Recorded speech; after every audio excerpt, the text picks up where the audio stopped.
Entry Custom in the Filter pop-up menu for a column in the XtraGrid brings up a dialog by default, which can be used by the end user to create advanced filter expressions.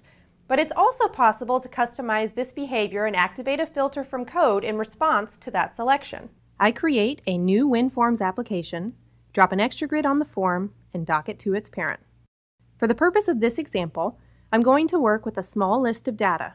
In my form1.cs, I add the following small class. In my form constructor, I add some code to create test data and bind it to the grid.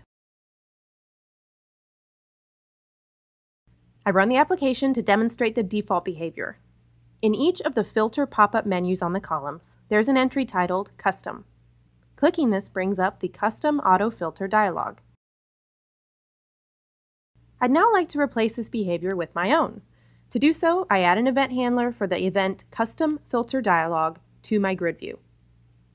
In code, I can check which column is being used to activate the custom filter.